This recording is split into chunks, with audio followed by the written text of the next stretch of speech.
আগামী 1 জুলাই থেকে পাল্টে যাচ্ছে আপনার ব্যাংকিং অ্যাকাউন্ট, বিদ্যুৎ বিল, ট্রেনের টিকিট, বাইক কেনা, এমনকি সরকারি পেনশন এবং ব্যাংকে রাখা টাকাও।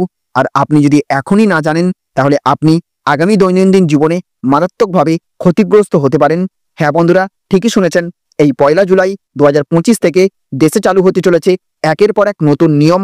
আর এই নিয়মগুলো শুনলে আপনি রীতিমতো স্তম্ভিত হয়ে যাবেন, কারণ এর প্রত্যেকটি আপনার পকেটে, সংসারে এবং প্রতিদিনকার জীবনে বিশাল প্রভাব ফেলতে চলেছে। 1 জুলাই থেকে এই সব বড় পরিবর্তন লাগু হচ্ছে। শিশুরা এবার 10 বছর পেরোলেই নিজের নামে ব্যাংক অ্যাকাউন্ট খুলতে পারবে, এটিএম কার্ড সহ। আরবিআই দিল বড় নির্দেশ, 1 জুলাই থেকে নির্দিষ্ট কিছু যাত্রীরা আর তৎকাল টিকিট বুক করতে পারবেন না। রেলওয়ে চালু করলো নতুন নিষেধাজ্ঞা, সব বাড়িতে বাধ্যতামূলক হচ্ছে স্মার্ট মিটার, আর তাতেই আপনার বিদ্যুৎ বিল বেড়ে যেতে পারে দ্বিগুণ। নতুন বাইক কিনলে এবার 2টি হেলমেট কিনতেই হবে, না হলে হতে পারে আইনি বিপদ। কেন্দ্রীয় কর্মীদের জন্য বড় ঘোষণা, পেনশন ফাইল জমা দেবার সময়সীমা বাড়ানো হলো, না হলে আটকে যেতে পারে টাকা। এইদিকে আবার আইডিবিআই ব্যাংক বিক্রি হয়ে যাচ্ছে, তাহলে লক্ষ লক্ষ গ্রাহকের টাকা কিভাবে সুরক্ষিত থাকবে? এগুলো শুধু খবর নয়, এগুলো আপনার বাস্তব জীবন বদলে দেবে। আপনি যদি ব্যবসা করেন, চাকরি করেন, বাড়িতে থাকেন বা ছাত্র হন, এই নিয়মগুলোর প্রভাব থেকে কেউই রেহাই পাবেন না। আজ আপনি যদি এই পরিবর্তনগুলো না জানেন, আগামী দিনে হয়তো আপনার টাকাই আটকে যাবে, হয় হয়রানির শিকার হবেন, নয় আইনি জটিলতায় পড়বেন। তাই এই ভিডিওটিকে 1 সেকেন্ডও স্কিপ করবেন না। প্রতিটি নিয়ম আপনাকে বিস্তারিতভাবে বুঝিয়ে বলবো, যাতে আপনি যেমন প্রস্তুত থাকতে পারেন তেমনি অন্যদেরও সতর্ক করতে পারেন। ভিডিওটি ভালো লাগলে দয়া করে লাইক করুন, বন্ধুদের সঙ্গে শেয়ার করে দিন, যাতে তারাও ঠক না ঠকে। আর এখনই চ্যানেলটি সাবস্ক্রাইব করে পাশে থাকা বেল আইকনটি টিপে দিন, যেন এমন গুরুত্বপূর্ণ আপডেট আপনাদের আগে পৌঁছে যায়। তো দেখুন, আজ প্রথম যে নিয়মটি উঠে আসছে সেটি হচ্ছে মোটর বাইক কিনলে গ্রাহককে 2টি হেলমেট দিতে হবে প্রস্তুতকারক সংস্থাকে। নয়া বিধি আনতে চলেছে কেন্দ্র সরকার। তো এবার একটি নয়, এবার থেকে মোটর বাইক কিনলে গ্রাহককে 2টি হেলমেট দিতে হবে।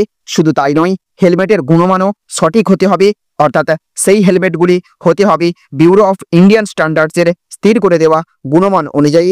মোটর বাইক প্রস্তুতকারক সংস্থাগুলির জন্য এবার নয়া বিধি আনতে চলেছে কেন্দ্র সরকার, যদিও এই বিষয়টি এখনো প্রস্তাব আকারেই রয়েছে। সেন্ট্রাল মোটর ভেহিক্যাল রুলস 1989-এ কিছু পরিবর্তন আনার প্রস্তাব দিয়েছে কেন্দ্রীয় সড়ক পরিবহন মন্ত্রক। সেখানেই 2টি করে হেলমেটের প্রস্তাব উল্লেখ করা হয়েছে বলে সূত্রের খবর। বাইক চালক এবং বাইকের পিছনে বসা আরোহীদের নিরাপত্তার স্বার্থের কথা ভেবেই এই চিন্তাভাবনা শুরু হয়েছে। এই প্রসঙ্গে একটি বিজ্ঞপ্তিও জারি করা হয়েছে। বিজ্ঞপ্তিতে বলা হয়েছে, সেন্ট্রাল মোটর ভেহিক্যাল রুলস 2025 চালু হওয়ার 3 মাসের মধ্যেই এই নয়া বিধি চালু করা হবে। মোটর বাইক প্রস্তুতকারক সংস্থাগুলিকে সেই মর্মে নির্দেশ দেওয়া হবে, মোটর বাইক কিনলেই গ্রাহককে 2টি হেলমেট দেওয়া বাধ্যতামূলক, বিনামূল্যে সেই হেলমেট দিতে হবে। তো দেখুন, আজকের পরবর্তী নিয়ম যে বেরিয়ে আসছে সেখানে বলা হচ্ছে, বিক্রি হয়ে যাচ্ছে দেশের আরও একটা ব্যাংক, লক্ষ লক্ষ গ্রাহকদের জমা টাকার কি হবে? তো হাত বদল হচ্ছে মালিকানা, বিক্রি হয়ে যাচ্ছে দেশের আরও একটি বড় ব্যাংক। আইডিবিআই ব্যাংকের স্ট্র্যাটেজিক ডিসেনমেন্ট প্রক্রিয়ার চূড়ান্ত পর্যায় শুরু হয়ে গিয়েছে বলে জানা গিয়েছে, এমনটাই সরকারি সূত্রের খবর।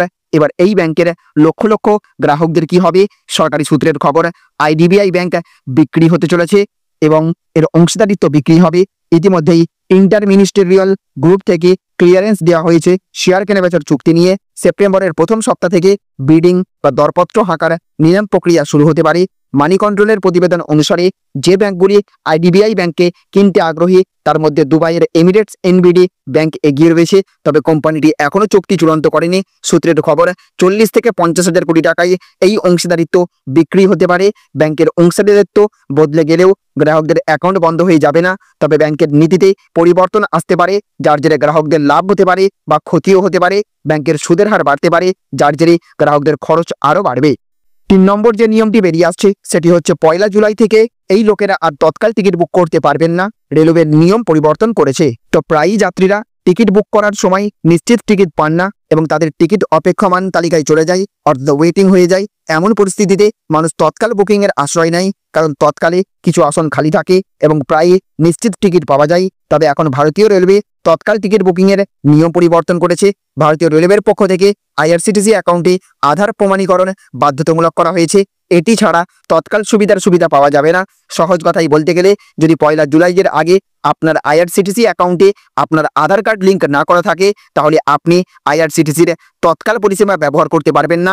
অর্থাৎ আপনি তৎকালে টিকিট বুক করতে পারবেন না, শুধুমাত্র সাধারণ টিকিট বুক করতে পারবেন। যদি আপনিও আইআরসিটিসি অ্যাকাউন্টের মাধ্যমে তৎকাল টিকিট বুক করে থাকেন তাহলে যত তাড়াতাড়ি সম্ভব আপনার আইআরসিটিসি অ্যাকাউন্টে আধার লিঙ্ক করা জরুরি।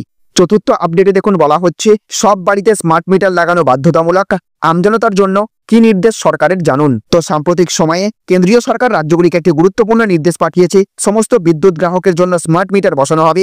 এর মাধ্যমে বিদ্যুৎ বন্টন এবং খরচের ওপর আরও নিয়ন্ত্রণ আনা যাবে বলে মনে করছে কেন্দ্র।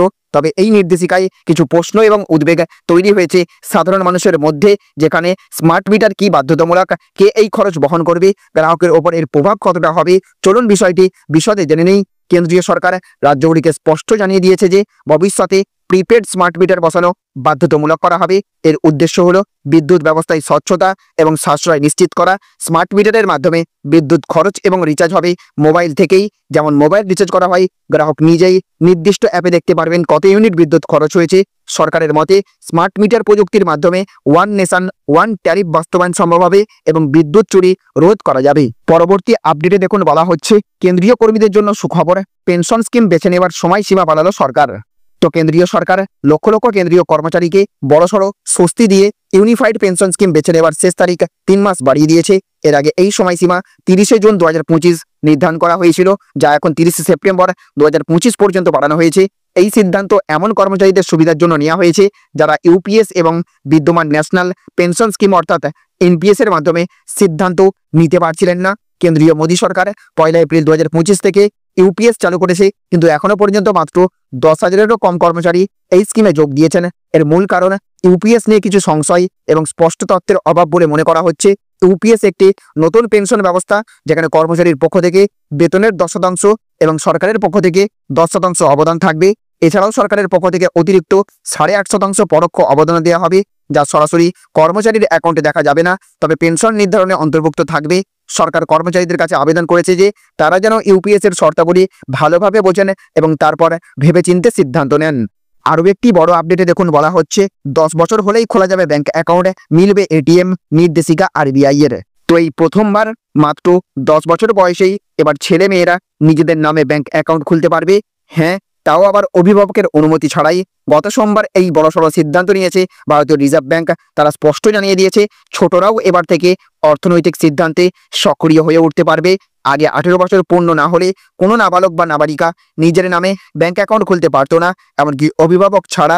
কিন্তু এখন থেকে 10 বছর বা তার বেশি বয়স হলেই তারা নিজের নামে সেভিংস বা ফিক্সড ডিপোজিট অ্যাকাউন্ট খুলতে পারবে। এমনকি ব্যাংক অ্যাকাউন্ট খোলার জন্য বাবা মা বা অভিভাবকের কোনো রকম অনুমতিও প্রয়োজন পড়বে না।